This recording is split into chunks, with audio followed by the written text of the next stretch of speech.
Dans l'émission précédente, vous avez vu comment poser des conduites pour des prises de courant. Nous nous sommes attardés sur les conditions spécifiques liées à la pose de prises de courant. Si vous avez raté les explications sur le meulage de saignée et l'encastrement des blochets, pas de panique, nous allons réexpliquer brièvement comment faire. Mais cette fois, en nous concentrant sur les circuits d'éclairage. Nous poserons également les câbles pour l'éclairage et regarderons les commutations possibles. Avant de plâtrer, il faut naturellement poser l'électricité. Dans cette émission, je vais vous montrer comment faire. Une fois le plan électrique terminé, on se munit d'une craie, d'un niveau et d'un mètre et on dessine tous les interrupteurs et les prises sur le mur. Nous avons déjà montré comment marquer les conduites électriques pour des prises de courant selon le plan électrique. Pour l'éclairage, c'est exactement pareil. Vous marquez à l'endroit indiqué où vos interrupteurs viendront. N'oubliez pas non plus d'indiquer les conduites, vous faites tout cela avec votre niveau et une craie. Pour dessiner l'emplacement du boîtier, on utilise un mètre ou un boule, ou encore plus facile, on utilise le boîtier lui-même. On le dessine, mais assez grand. Laissez bien toujours un jeu suffisant autour du blochet, environ 2 cm. Vous pouvez réaliser facilement un gabarit en carton. Posez le blochet sur le carton et tracez les angles. Laissez aussi un jeu suffisant autour du blochet. Reliez les coins avec une latte et découpez le gabarit avec un cutter.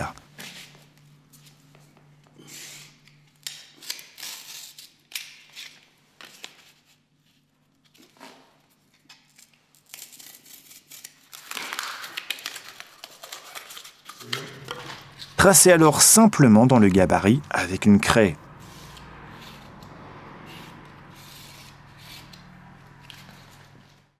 Si vous placez un blochet encastrable à côté d'une ouverture de porte, veillez à rester à environ 10 à 15 cm de l'ouverture de la porte. Placez aussi à chaque fois le symbole de ce qui ira dans le blochet encastrable. Utilisez le symbole pour un commutateur unipolaire, un commutateur bipolaire, un commutateur va-et-vient ou un commutateur inverseur.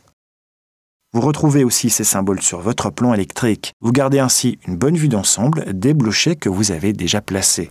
Après avoir dessiné les emplacements des interrupteurs et des prises, on prend la meuleuse d'angle sans oublier la protection.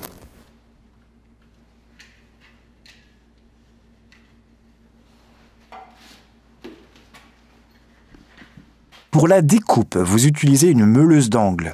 Elle peut être dotée d'une petite ou d'une grande lame. L'avantage du plus grand disque, c'est qu'on peut meuler suffisamment profondément. Vous réalisez les rainures à environ 35 mm pour incorporer les conduites suffisamment.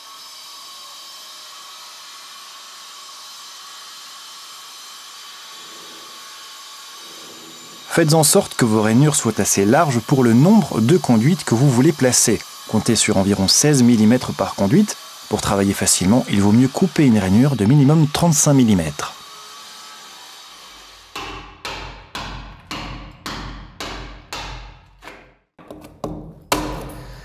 Une fois les saignées faites, il n'y a plus qu'à les dégager au marteau et au burin, et s'il y a beaucoup de saignées à faire, au marteau-pic. Travailler avec un marteau de démolition est plus rapide, mais aussi nettement plus pénible.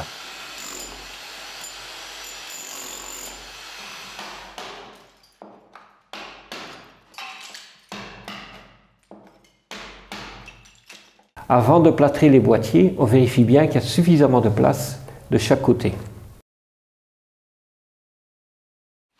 Nettoyez ensuite les saignées. Il ne restera ainsi pas de poussière. Le mur n'absorbera pas non plus directement l'eau du plâtre.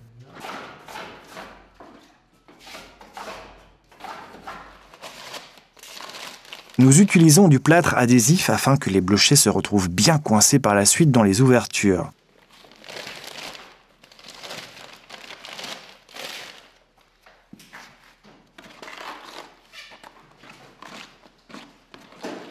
Pour fixer les boîtiers, on utilise du plâtre. Pour accélérer le durcissement, on rajoute du plâtre rapide. Nous ajoutons un peu de plâtre à prise rapide à ce plâtre adhésif. Cela permettra de commencer plus vite à poser les conduites.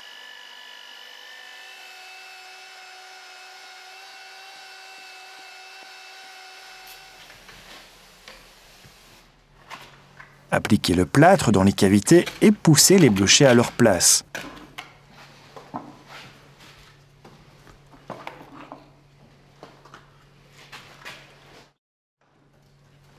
Laissez les ouvertures vers des saignées libres et mettez les blochets de niveau.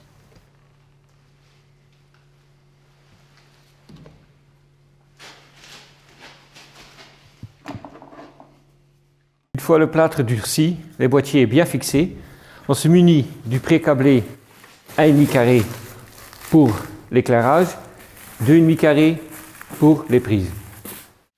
Pour conserver la vue d'ensemble, il vaut mieux commencer par placer toutes les conduites pour les prises d'une épaisseur de 2 mm et demi, puis seulement les circuits d'éclairage d'1 mm et demi. Vous évitez ainsi à tout moment de les confondre, ce qui est absolument interdit. Vous ne pouvez pas changer d'épaisseur dans un circuit. Si vous avez un circuit pourvu à la fois de prises et de points lumineux, vous prenez toujours une épaisseur de 2 mm et demi.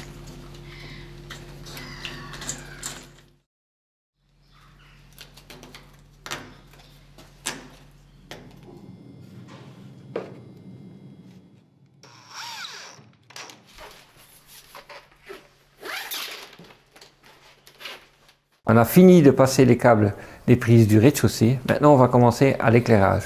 Ne pas oublier que c'est du 1,5 carré.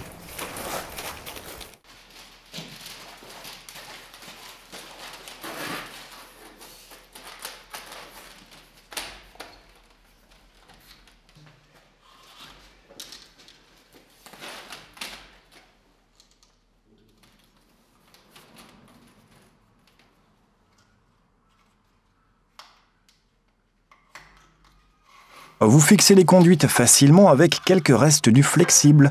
Vous découpez ce reste sur mesure et avec cela, vous serrez le flexible. Ici, il y a deux interrupteurs. Simple allumage, un va-et-vient. Simple allumage, une lampe, un endroit. Va-et-vient, une lampe, deux endroits. Pour le va-et-vient, il faut minimum 4 fils pour aller d'un interrupteur à l'autre. Vous pouvez aussi les acheter simplement dans un flexible pré-câblé. Une commutation va-et-vient utilise donc deux interrupteurs. La prise de terre jaune-vert et le neutre bleu continuent simplement. Pas un, mais bien deux fils passent donc entre ces deux interrupteurs va-et-vient. L'interrupteur va-et-vient commute entre l'amené du fil de phase, ici en brun, et les deux conducteurs entre les interrupteurs, en gris et noir dans ce cas. Un interrupteur va-et-vient commute entre ces deux fils. Dans un cas, la commutation est alors interrompue et dans un autre cas, le courant continue jusqu'à la lampe et cette dernière est allumée. Si la lampe est allumée et que vous appuyez sur un interrupteur va-et-vient, le courant est interrompu et la lampe s'éteint à nouveau. Si vous voulez commander une lampe en 3 points, vous placez encore un interrupteur inverseur entre les deux interrupteurs va-et-vient. Cet interrupteur n'a également besoin que de 2 fils électriques. Il commute simplement entre 2 positions. Soit il laisse les fils continuer, noir vers noir et gris vers gris ici, soit dans l'autre cas, il croise les 2 fils électriques et guide alors le courant de noir vers gris et de gris vers noir.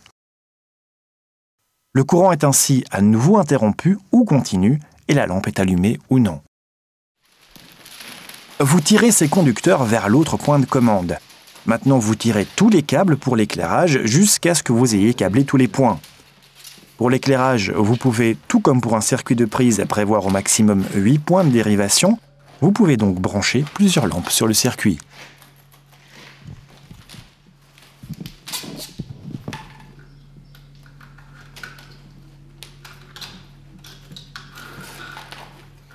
Surtout, n'oubliez pas de marquer les câbles à fur et à mesure.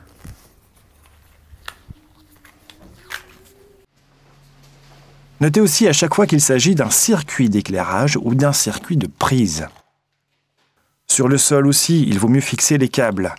Ceux-ci seront fixés plus tard dans la chape, mais il vaut mieux déjà les fixer maintenant. Ceci est non seulement plus solide, mais le fait de regrouper les câbles permet de garder une vue d'ensemble. Vous pouvez le faire avec des chevilles en nylon, elles sont spécialement prévues pour cette tâche. Percez pour cela juste à côté du câble et frappez la cheville en nylon par-dessus le câble. Elle se fixe dans le trou percé, immobilisant ainsi solidement le câble flexible.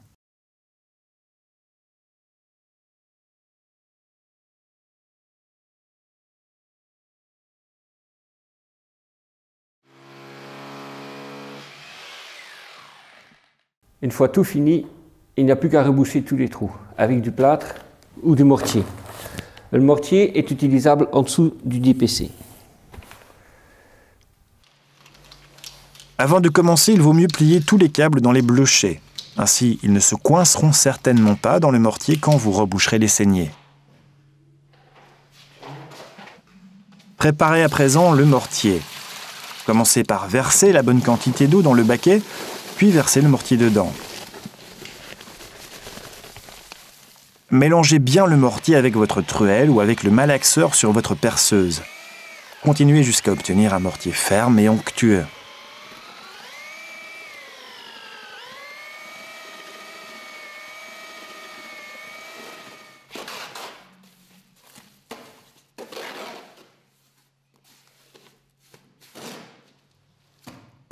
Vous colmatez les saignées avec votre truelle. Comme vous devez de toute façon utiliser et préparer du mortier, vous pouvez tout aussi bien en utiliser au-dessus du film de retenue d'eau.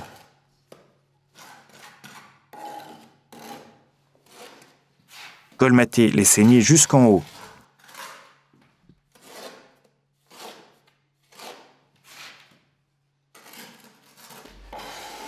Remplissez-les jusqu'à ce qu'elles arrivent bien au même niveau que le mur.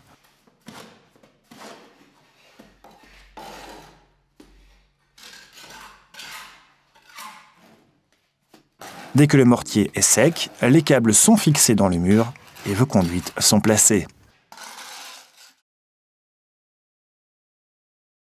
Voilà, l'électricité est finie. Ce projet est à voir ou à revoir sur dobit.be ou sur le canal YouTube. Je vous revois dans une autre émission. À bientôt.